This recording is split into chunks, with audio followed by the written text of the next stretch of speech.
Assalamualaikum warahmatullahi wabarakatuh.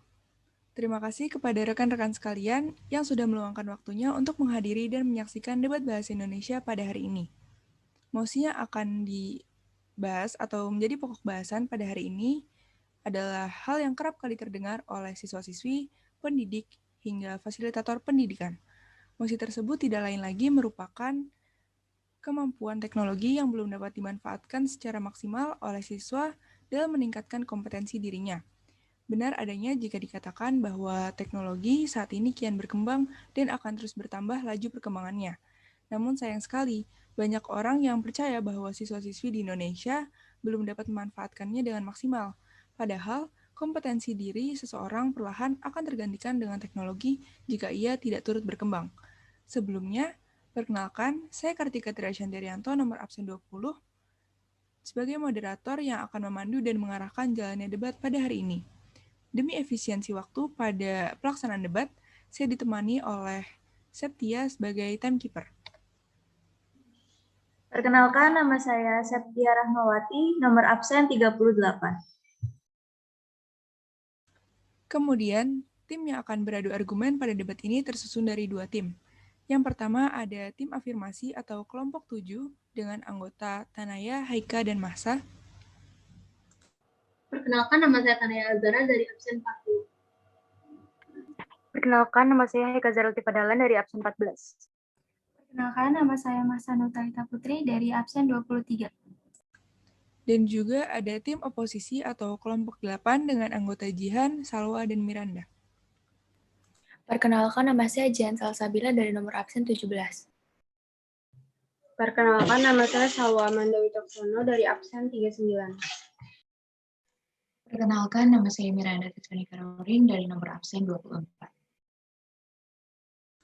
Tim afirmasi akan menyampaikan argumen yang menyetujui mosi dan sebaliknya terhadap tim oposisi yang tidak menyetujui mosi.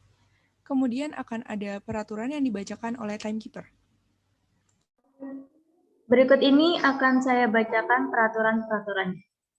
Yang pertama, debat dilaksanakan dengan 2 tim atau 2 kelompok yang memiliki argumen berbeda. Yang kedua, masing-masing tim akan diberikan 3 kali kesempatan untuk berbicara secara bergantian dimulai dari tim penyampai argumen pro atau afirmasi. Yang ketiga, durasi yang diberikan untuk setiap pembicara dari masing-masing tim adalah 60-120 detik dengan toleransi 15 detik. Yang keempat, peserta dilarang menggunakan berbagai macam bentuk kata kasar, tidak terpuji, atau kata-kata yang dapat menyinggung, terutama dalam bentuk sara. Yang kelima, seluruh peserta diwajibkan untuk menjaga ketenangan sehingga tidak mengganggu konsentrasi peserta lainnya. Yang keenam, peserta diizinkan berbicara di bawah arahan moderator. Yang terakhir, jika terdapat peserta yang melanggar, maka peserta tersebut dicabut hak suara dan menyampaikan pendapat yang dimilikinya. Terima kasih. Baik, terima kasih kepada timekeeper, dan untuk memulai jalannya debat pada hari ini, akan dimulai dengan pembicara pertama kelompok 7, dipersilakan. Seperti yang kita ketahui bersama, di era digital ini pastinya membuat seluruh manusia tidak lepas dari teknologi. Kekuatannya yang menjadi candu tidak akan semudah itu dilepaskan, terutama oleh generasi muda. Dengan penuh kecanggihannya, teknologi di era sekarang ini berkembang dengan sangat pesat. Tetapi sangat disayangkan, kami melihat banyak siswa yang kurang pandai untuk menghadapi perkembangan teknologi tersebut dalam hal pengelolaannya. Bahkan guru yang seharusnya dapat memberi fasilitas pembelajaran sesuai dengan perkembangan teknologi masih gagap dalam penggunaannya. Dari sini juga kami melihat banyaknya dampak buruk bagi siswa-siswi yang masih belum mengerti atau bahkan masih belum cukup matang secara mental karena kurangnya edukasi dan pengawasan dari orang tua, guru, atau pihak yang lebih dewasa lainnya. Dalam hal ini, perkembangan teknologi dengan cepat akan mengalihkan siswa kepada sosial media yang berujung tindakan perundungan atau bully yang lambat laun akan semakin dinormalisasikan sehingga hanya akan membuat kompetensi diri siswa menurun. Maka dari itu, menurut tim kami, teknologi yang ada saat ini belum bisa dikelola dengan baik untuk peningkatan teknologi kompetensi diri seorang siswa. Baik, terima kasih pembicara pertama dari kelompok 7 menghabiskan waktu 1 menit 15 detik. Saya ulangi 1 menit 15 detik. Baik, terima kasih kepada Tanaya selaku pembicara pertama dari kelompok 7 dan Septia sebagai timekeeper. Kemudian argumen akan dilanjutkan kepada kelompok 8, pembicara pertama dipersilakan. Belakangan ini, karena berkembangnya teknologi, baik guru maupun peserta didik dapat mencari dan menemukan berbagai informasi dan pengetahuan dengan cepat melalui jaringan internet. Maka dalam perkembangannya, teknologi yang berkembang sangat pesat dibarengi dengan munculnya peralatan dan aplikasi yang sangat mudah dipelajari dan dimanfaatkan menjadi media pembelajaran. Seperti halnya gadget yang banyak memiliki aplikasi media sosial yang bisa digunakan dalam mencari materi pembelajaran dan sangat mudah dalam pengoperasiannya. Dengan bantuan teknologi ini, guru dan peserta didik mampu menerapkan pembelajaran tanpa melaksanakan tatap muka atau menggunakan aplikasi online.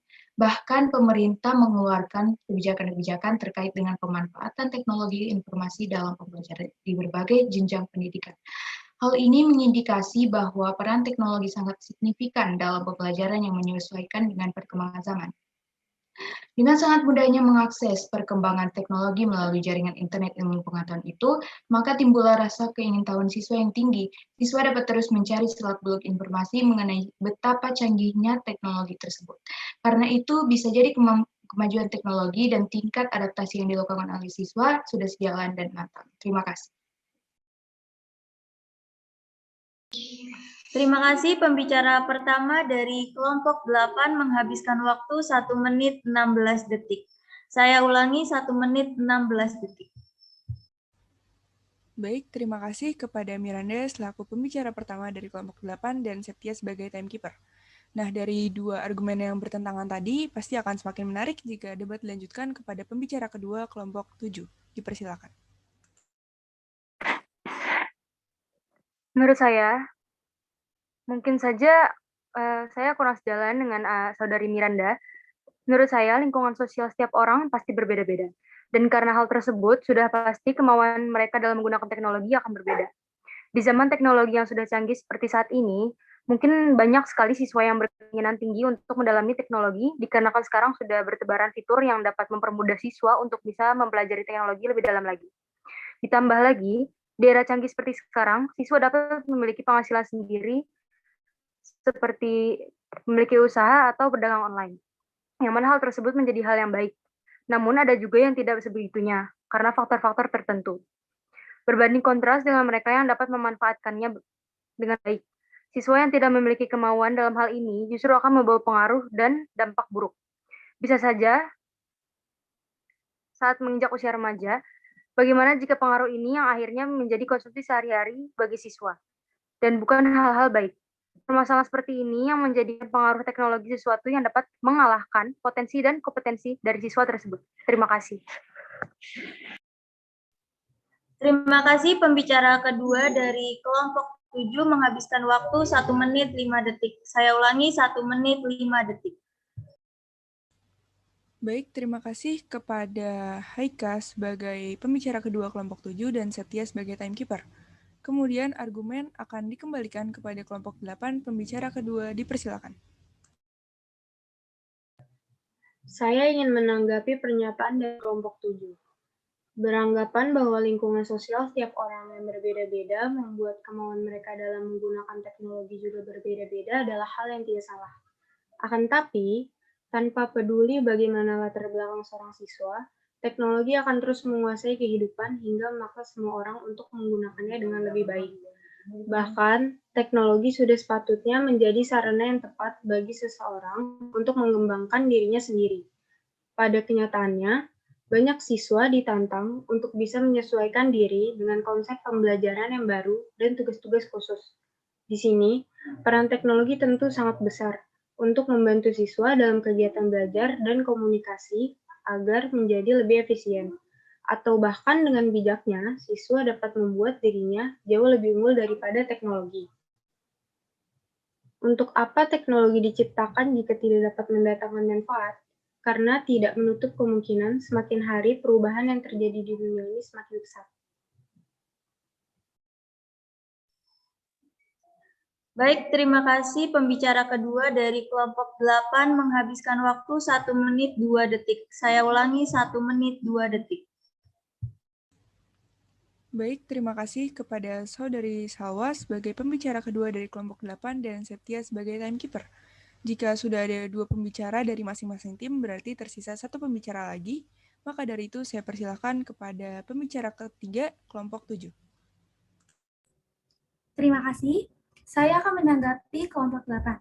Kami setuju jika teknologi dikatakan akan terus berkembang dengan pesat. Tetapi, bukankah hal ini yang akan membuat teknologi menguasai kehidupan dan bisa memperparah keadaan? Jika tidak digunakan dengan baik, teknologi ini bisa menumbuhkan rasa individualisme yang mengakibatkan siswa hanya tertuju pada teknologi dan berkurangnya jiwa sosial yang seperti tidak peduli dengan lingkungan sekitarnya dan cenderung cuek dengan dunia yang seharusnya ia pedulikan. Tidak hanya itu, teknologi ini bisa membawa dampak negatif karena tidak ada penyaringan untuk situs yang tidak selayaknya dilihat, sehingga siswa menjadi tidak fokus dan melupakan kegiatan utama yaitu belajar. Jika hal ini dibiarkan, siswa akan merasa dikalahkan oleh teknologi dan mereka yang sudah terlalu bergantung pada teknologi akan jatuh berpikir bahwa dirinya tidak berkembang dan akhirnya menyerah pada kompetensi dirinya sendiri. Oleh karena itu, kami masih berpegang teguh pada keputusan bahwa siswa belum dapat memaksimalkan penggunaan teknologi dalam peningkatan kompetensi diri sendiri. Terima kasih. Baik, terima kasih. Pembicara ketiga dari kelompok 7 menghabiskan waktu 1 menit 10 detik. Saya ulangi, 1 menit 10 detik. Baik, terima kasih kepada Saudari Mahsa sebagai pembicara terakhir dari kelompok 7 dan Septia sebagai timekeeper. Nah, jika kelompok 7 sudah memberikan kesimpulan dan keputusan akhir dari kelompoknya, bagaimana dengan kelompok 8? Dipersilakan kepada pembicara ketiga kelompok 8. Oke, saya tidak setuju dengan pernyataan kelompok 7. Karena kemajuan teknologi yang semakin hari semakin cepat ini tentunya membuat banyak perubahan terhadap sebuah negara, tidak terkecuali di Indonesia. Dari pesatnya perkembangan teknologi informasi ini membawa banyak pengaruh positif. Teknologi tentu memberikan banyak sekali manfaatnya untuk keberlangsungan hidup. Salah satu contoh teknologi yang benar-benar bermanfaat saat ini adalah Google. Ya, manfaat teknologi secara umum memang untuk mempermudah penggunaannya dapat mengerjakan semua hal dengan baik, cepat, dan singkat. Semua itu juga membuat sedangkan manfaat teknologi yang secara khusus adalah membantu kegiatan mendidik anak agar tidak lagi gagap teknologi dan dapat mempermudah untuk menyesuaikan lingkungan dengan sekitar. Selain itu, teknologi juga dapat digunakan sebagai sebuah sarana eksplorasi untuk menambahkan wawasan pengetahuan dalam menyelesaikan pekerjaan. Bukankah itu hal yang baik? Pada akhirnya, kami sepakat bahwa siswa sudah mampu memaksimalkan penggunaan teknologi dalam meningkatkan kompetensi diri. Terima kasih. Terima kasih. Pembicara ketiga dari kelompok 8 menghabiskan waktu 1 menit 9 detik. Saya ulangi, 1 menit 9 detik. Baik, terima kasih kepada Jihan sebagai pembicara ketiga kelompok 8 dan Septia sebagai timekeeper. Nah, tak terasa sudah berjalan dengan baik debat ini dan seluruh pembicara sudah menyampaikan argumennya masing-masing. Selesainya debat ini pasti akan menimbulkan kesimpulan. Nah, saya sudah menarik kesimpulan dari betapa serunya adu argumen yang baru saja dilaksanakan. Akan tetapi kesimpulan ini bergantung kepada rekan-rekan penonton sekalian tentang bagaimana untuk menanggapinya. Tidak dapat dimungkiri, teknologi terus berkembang dan tanpa harus peduli mengenai latar belakang dan kondisi seseorang, teknologi akan tetap hadir dan mulai menggantikan peran manusia, mempersingkat jarak, hingga memungkinkan hal yang sebelumnya dirasa tidak mungkin. Siswa atau pelajar di kalangannya pasti juga sudah mengenal teknologi dengan berbagai dampaknya. Akan tetapi, belum semua siswa memiliki kemampuan atau bahkan kesempatan untuk dapat memaksimalkan penggunaan teknologi ini. Gagap dalam menggunakan teknologi juga bukan merupakan sebuah aib yang harus ditutupi, melainkan sebuah tantangan untuk terus belajar untuk memahami teknologi agar tidak terkalahkan olehnya. Nah, sekian dari kesimpulan dari saya. Namun kesimpulan ini akan kembali lagi di tangan penonton sekalian. Maka dari itu, dengan demikian saya akhiri kegiatan debat pada hari ini. Saya Kartika sebagai moderator undur diri. Terima kasih. Wassalamualaikum warahmatullahi wabarakatuh.